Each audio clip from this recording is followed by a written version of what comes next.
Hello and welcome to another episode of Sneaking Into Movies. I am your host, Chris, with my co-host as always, Jason. Jason, back for another one tonight. How are we doing? Always loved double features when I was sneaking into movies. Did Yeah. not realize that was probably very, very illegal. But well, Jason, would you download a car? You know what I mean? So let me ask you this, Jason. We're going to be reviewing, you know that reference there. We're going to be reviewing weapons. Jason, let's start this review as responsible reviewers and not assume that everyone knows or has seen this movie. Jason, would you provide a synopsis of weapons? okay, here's a brief synopsis lifted from IMDb. When all Mhm. but one child from the same class mysteriously vanish on Ooh. the same night at Ooh. exactly the same time, a community is left questioning who or what is behind their disappearance. I'm hooked already. Okay, very hyped.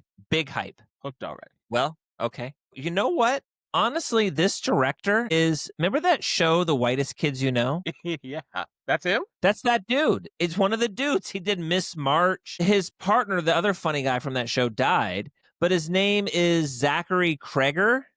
He's there's Oh, like a couple films I've seen that I really like. These were like, when I say child actors, maybe like more like teen actors. But wow. The Brutalist was also directed by another like kind of teen actor. Well, good for Zach Cregger, albeit this one I thought was overhyped. And I think I unfortunately went into Weapons thinking it's some sort of like, I don't know, new, like a new voice. Like a when I saw a horror classic an is kind of instant what they were horror saying. classic? Yeah. I think that maybe was a mistake to do that. So, just on the surface of like a regular cool indie film, cool. I just unfortunately think it was like it suffered from a couple things. One is Long Legs. Long Legs with Nick Cage sort of got that devil possession kind of thing happened already, and weird, like super weird devil possession, sort of like, hey, we got that one already. And so for this one to come, albeit it was cool, the actress was cool, but it just was like, yeah, all right. I don't know, Jason. It just didn't hit. It didn't hit as hard as everyone told me it was going to hit. The aunt looked like Carrot Top. She had a Carrot Top wig Oh, on. that's It was a ridiculous. Derek I Carrot will Top, yeah. just real briefly, we were out of town for my birthday and we go through the drive-in at Portillo's and we're just sitting there forever talking to the guy and he's talking about how he's a horror movie fan. He lifts up his shirt. He has spooky written on the inside of his Oh, arm. Lord. And I was like, "What did you think of Weapons?" And he's like, "Could have been better." And I was It's, like, "It wasn't a horror movie. no, It wasn't. It had horror elements. It was not a horror movie." And yeah, it was, I think what I was guilty of is I liked Barbarian so much I that I yes, went, "Hey, this is the same writer director of that movie. Maybe we'll get a Justin Long cameo. Fingers crossed. Got it." Yeah, but other than that, I just went, "No, this is." I don't know if it's not a second movie, but to me, it's a no. sophomore slump. This was not good. Ugh. And then the guy told me he's remaking Resident Evil, and I was like, "Okay, well, Well, okay." let me say this. Oh, it's Amy Madigan. That's who played Gladys. Amy Madigan, great actress. I will say Josh Brolin, the dude is solid. My dude, since Goonies, has been Mr. Professional Actor. I think his dad, I've seen these stories where his dad is just also that sort of like old school show up on set work. Like, anyway, Josh Brolin, I'm just impressed with. Benedict Wong, I mean, all the actors are fine. They keep pushing. Do you know this actor named Alden Ehrenreich? Who did he play? He played in Solo, a Star Wars story. He played um, Han Solo. Remember that? Who did he play in this movie? He played the cop. Oh, yeah, He yeah, was the yeah. I boyfriend. absolutely not Beautiful memorable whatsoever. creatures. They keep really trying to force the Hail Caesar. He was in another Coen Brothers movie. They really tried to force this dude onto us, and it's like didn't. It's not happening. So now he's sort of taking these smaller roles. Anyway, I digress here, but I just thought that was funny when like he came out years ago and like this is the next guy. He's the next Harrison Ford, and America was like, no. He's like a Taylor Kitchener. Just didn't work. Yeah, Yeah, it's not like exactly. it's You're just bad. like, "Who's He's that?" a fine actor. I mean, he's a good actor. It's just not. It doesn't have like I think people liked Harrison Ford because he was sort of the not anti-establishment, but he was sort of like, yeah, like a little rebellious. And I think people in America we prefer, like we like gangsters. We You know what I mean? do. We kind of like the, you know, it's interesting. So what Jason, is what's the weakest part about this movie? Okay, let's start. Let me stop being all negative. What did you like the most about it, other than Thanos? I thought the thing I liked the most about it was just the sort of like actual creepiness of when it happened, of like seeing the kids leave and then the next day. It was sort of like the unfolding of the event was sort of interesting. Because you just haven't heard that or seen that before. It was just sort of like, what? So that was sort of interesting. Jason, it's like it's just weird. It's just a victim of circumstance of like overhype, timing. What I really think of like Hereditary. Great Like movie. now that was so good and so strong that it's kind of like it sort of set the bar for me. So I guess I was sort of comparing it to that, and I was like, nope, not there yet. Oof. What I liked about it was I did like the non-linear fashion of the Mm. movie, showing each section character by character, and then the intersection, which I heard a lot of people rave about it, and all I kept thinking Oh. was, "Are all of you so young you've never seen Pulp Fiction? This has literally been done before Right, at right, right, at right, a right. level, a master class compared to this." What I did not like about it was I Gotcha. didn't care about most of the characters. I thought the cop was cool. I thought the junkie was cool. But I'll be honest, I did not need to see the No, high school administrator or the elementary don't school care. administrator. I didn't No, care. the Didn't teacher yeah, didn't the feel empathy teacher, for. I don't care. Oh, she's so distraught, she drinks. Okay, lots of people drink. Ooh, Is that the I, most that's the most that would happen? If I 20 gotta tell kids you, from my class disappeared and everyone thought I was a murderer, I'm gonna do a little more than just drink. And then Josh Brolin, as much as I do love Josh Brolin, apps for Thanos, your kid disappears, and the most you do is you sleep in his bed while your wife looks at you and goes, "Can you get out of his bed? It's weird." let it And go. then you get the wrong color paint and you forget to order some siding. That's it. Now, I as a stepfather, if my one of these kids disappeared and they're grown, I would probably be a little more distraught than, "Oh man, I ordered red paint for the door." Yeah. Oh, my mind. Now, Jason, we do process guilt and grief differently, and you must give space for that, Jason. You know, Yeah, give that's and space.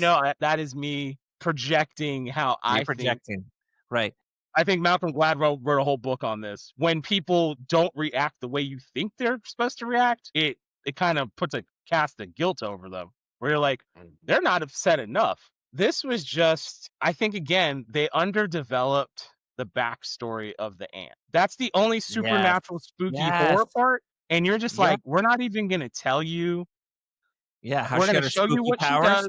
Yeah. Yeah, they just show you, and that's it. We're not going to tell She don't play you. with some sticks. Yeah, nothing at No, all, which you're right. I think this and I don't know, but I feel like this is almost one of those traps that Marvel set with cinematic universes where they go, Mm, "Let's leave some out so we can come back and revisit it later."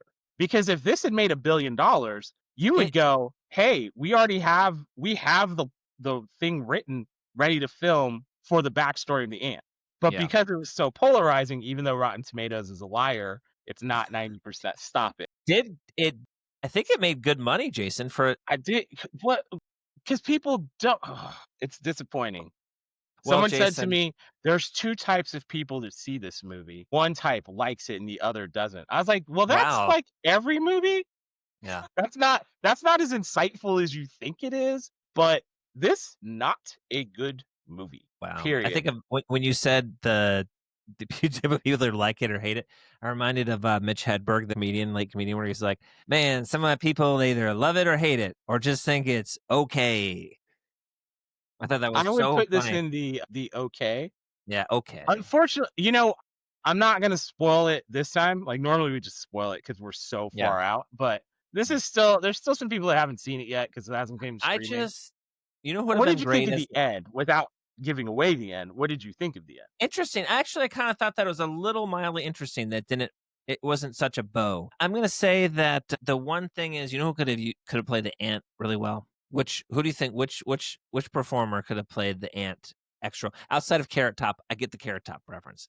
Outside of Carrot Top, what do you think? You know what? After I saw Demi Moore in the substance, I think Demi Moore would have been a great aunt. Wrong. The answer is Nicolas Cage, Jason. Oh my God, He would have played the Nicolas best. Cage doing a Mrs. Doubtfire. That's what I'm taught. Do you see what I'm saying? He could have Yes. been as the childhood and coming back. Nicolas Cage. Just put him in everything. Just put him in everything. I want to say he's doing something where he's playing like it's something where religious groups are getting upset. I want to say it's like based on is he playing Jesus or something like that? It's something where people are like, oh, I'll have to look that part up. I digress. So, Jason, we both thought this movie was not great, overhyped, just okay. You know, maybe like I said, I'm empathetic, so I give it a victim of circumstance compared to other films that sort of explore that. To your point, did not develop that character enough for me to have any sort of emotion to it. You're right. It just had some okay parts. I'm really not quite sure why I got so hyped, if I'm being perfectly honest. Barbarian. Is that it? Is that just okay? Barbarian. Okay. Well, what do you rate it out of 5? Jason, I'm gonna give it like a 2.5.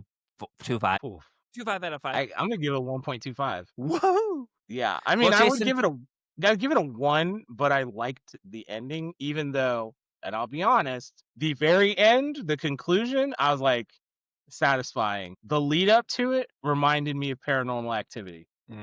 Single shot camera. There's nothing about this movie that I have not seen before somewhere else. Yeah. So I just don't, as Steven would say, cognitive dissonance. You know that you've seen better and you know you've seen it better, but you're like, nah, I really want to like it because I like the girl from Ozark. It is. It's also written. Yeah, I like Julia Garner. Jason, it is rated at 94% on Rotten Tomatoes. Get out of here. Get out of here. Who's that owned by? Fox? Did they make the movie? Right. Who exactly right? I don't know if that's true. This is for entertainment purposes only. Don't sue me. Who owns this? Barbara Streisand. She's giving Josh Brolin her stepson a she. Okay. Can we recommend something else in the horror genre or not in the horror genre? I want to recommend Pulp Fiction, since everybody is obsessed with the non-linear nature of this movie. That has also non-linear and also literally just so much better. The characters are so much better. This is how much it is kind of an icon. I watched the show Dexter. Don't ask me why. Uma Thurman's in the new season. And I don't remember what she said, but I'm looking at it. I was like, I think she said that in Pulp Fiction. And it was something she said to Vincent. And I was like, that's a movie that's going to last forever. This, I already forgot what the name of it was. That's how not impactful it was. I'm going to recommend, there is an actress I do like the movie. Her name is June Diane Raphael. She was the mom of The Boy Left. She has been she used to do Adult Swim, real weird stuff. Year One back in the day with Jack Black. Anyway, I think she's a really interesting, quirky actress. I like her. June Diane Raphael. I would recommend, you know what? I'd recommend none of those movies she's in. I'd recommend a movie called, she was in a movie called 8-Bit Christmas 4 years ago. I thought that was fun. I watched it with the kids. It's kind of a fun, under-the-radar Christmas movie called 8-Bit Christmas. Jason, we got to get out of this review because I'm fading from recommending very mid-level Christmas movies. Okay, Jason, we're going to give it in and out. We're getting efficient at this, Jason. Thanks for watching. Please like and subscribe. Thanks for watching Sneaking into Movies. Adios. Goodbye.